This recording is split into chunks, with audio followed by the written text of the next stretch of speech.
Welcome everybody to This Is a Shoot podcast. If you haven't noticed, we're doing something a little different today. It's a nice day outside, so I thought, you know what? I'm going to go outside and shoot this and enjoy the sunlight a little bit. Don't mind the mess in the back. I know you already done seen it. That's in a work in progress. I'm cleaning off the deck, give myself a little working space outside. So I got to figure out what I'm going to keep and what I'm going to get rid of. As always, if you like this video and you like this content, hit that like button, hit that subscribe button so you always get an up-to-date video. So, a couple things from last night on Monday Night Raw. Overall, Raw was actually pretty good. But something that just bothers me, and it's not by the fact, and we're going to get right into it, it's the Humberto Carrillo injury that he had last night against Sheamus, where he did a flip and a powerbomb over the ropes to the outside. And I don't know what really happened, but he looked at the camera and just shook his head. And the referee's counting, and the referee noticed something was wrong, so he gets out instantly when he gets to like count number 5. And he gets out and he checks with Carrillo, and Carrillo's holding the back of his, I believe it's his left leg. And if you watch the replay, Sheamus lands on the leg. I would say it looked like a pulled hamstring. I read up today that it was not a serious injury, that he's not going to require surgery. And hopefully they do kind of write this into a storyline perspective, but it's hard to say. You never know what Vince McMahon is going to do, especially when he's trying to push someone a little bit and then something like this happens. Hopefully he gets another chance. But what fires me up about it is I see people on social media saying, you know, everybody wants to talk about AEW being too safe, and then this happens. This is why you be safe, and they're defending AEW from that standpoint. I want you to listen very carefully to when you say that. The problem with AEW last Wednesday at Blood and Guts was not because they was being too safe. You have wrestlers' lives in your hand, athletes' lives in your hands, fathers' lives in your hands, fathers and husbands' lives right in the palm of your hands. Yes, you're going to protect them. And WWE did the same exact thing that AEW did. They had the crash mats. They have them go through cardboard or plywood of some sort. But it's the camera angle that AEW that drove everybody up the wall, revealing quite substantially, like it wasn't even hidden. It was the camera angles in which they shot the fall of Jericho and Jericho being in the mat. It revealed too much. It took away the believability of the fatality, not a Mortal Kombat reference, to the fall. That's what people was upset about. That's what I was upset about. I was not upset that they was being safe with Chris Jericho, that they was trying to keep the athletes safe, the wrestlers safe. I was not upset about that. And a majority, and I would say almost all, was not upset about that the fact that they was being precautious and trying to keep Jericho safe when he fell from who knows how high up. That's not what we was upset about. And the fact that you want to use Humberto Carrillo's injury, an actual injury that happened, that wasn't planned out, that was not part of the storyline, by the way, that the kid actually got hurt, and they didn't know what was wrong with him, and to use that as a comparison to Chris Jericho's situation, it's absurd. Straight up absurd. I hope Humberto's alright. They called an audible and gave Sheamus the win. I imagine he was going to win that match anyway, maybe not. We don't know that now. But to compare it to Blood and Guts is absurd.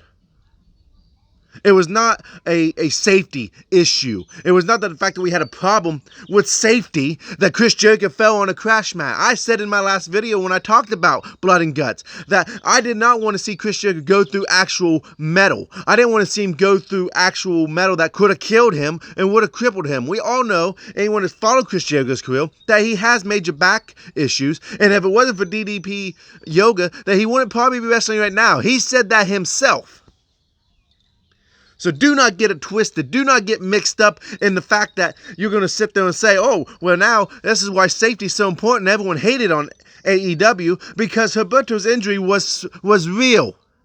He really got hurt. And we don't know, and we at the time, we didn't know if he tore an ACL, if he had done something significant, if he had broken a bone, if he had done anything. Chris Jericho's was an actual spot that they could have took the time to cover up by putting a mat down or just fix the flipping camera angles to where you don't show what he's going through, the crash pad in which he was meant to go through, and you don't show him lipping to MJF, throw me off, throw me off. That was obvious. So I'm sorry that if the AEW fan base, the AEW elite that's protecting and wanting to defend that fall, there's no protection against that. It is an unfortunate event. It doesn't take away from the match. And Humberto's injury doesn't take away from his match with Sheamus because it was actually a really, really good match and probably could have been the match of the night the way it was going. I'm not mad that AEW was being precautious and being extra safe with Jericho falling off the cage. I'm not mad about that at all. I'm mad with the comments that people are putting on social media about it. And if you fall into that category, I'm sorry, but I'm not sorry. Like I said, this podcast is a shoot. I don't write nothing down. I don't plan nothing out. I tell you what I feel right here in the heart. What I'm feeling at that exact moment as I'm talking about it. But on a more positive note, I want to talk about RKBRO some more. They're 3-0 now. 8-man tag match with the New Day versus Omos and AJ Styles and Elias and Riker. I really love what they're doing with the chemistry between RKBRO, Matt Riddle, or Riddle now as he's called, and Randy Orton. And something that really cracked me up was the fact that everyone knows Randy Orton is always being this serious competitor. Like, he don't have a whole lot of comedic roles. But the things that he's doing with Matt Riddle and how Riddle's just playing along, he's dancing to Orton's music, singing along, and Orton goes to get up on the apron, and he looks straight at Matt Riddle, and he just kind of looks at him and he shakes his head, puts his head down, shakes his head, and kind of has that, like, smile on his face where he's like, and I just imagine him thinking inside his head, what am I doing? Why am I even in this match? Why am I teaming up with Riddle? You know, what am I doing with my life? We've all been there where, you know, you make a decision and you just go, what in the haberdasheries am I doing with my life right now? And you can see Orton express that. And to see him express that, it's really cool, and I really love what Orton's been able to do from a promo skill and from the little things in which he does to make you believe in what's going on. And at the end of the match, you know, they would pick up the victory, and Orton would then RKO Woods and Kofi Kingston, and Riddle's reaction was, what are you doing? We can't have friends if you keep doing this. Come on, Orton. Come on, Randy. We can't have friends if you keep doing things like this. It's just the dynamic between the two is just, it's entertaining. That's what it is. It is entertaining. It's stupid, but it's not so stupid where it's laughable from a negative standpoint. It's stupid that it's like, man, this is so stupid, but I love it. You know, this is so dumb, but I absolutely enjoy it and love what they're doing. I want to see more of it.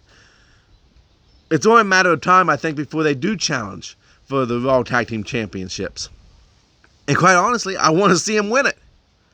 In the past, I've been very critical on Matt Riddle with his backstage antics and his social media antics. But I got to tell you something. I'm loving what they're doing with this chemistry. It's phenomenal. Not to shout out to AJ Styles. And by the way, what do y'all think of AJ Styles' goatee? Let me know in the comments below. As always, if you like this video, hit that like button, hit that subscribe button so you never miss a video. I like to drop the short and sweet stuff. Like I said, I don't prepare it. And it's short and sweet for you guys so, you know, I get the point across, things that stand out to me, things I love and hated about the show. And then I move on with my day so you can move on with your day. I'm keeping it real out here and this is a shoot. Like I said, I speak from the heart. So I hope you guys have a great day. I hope you enjoyed the scenery behind me. Don't know how many times I'm going to do this a year, but I thought it'd be nice to have a change of pace and a change of scenery. And I just want to thank you all for tuning in. Have a great and blessed day.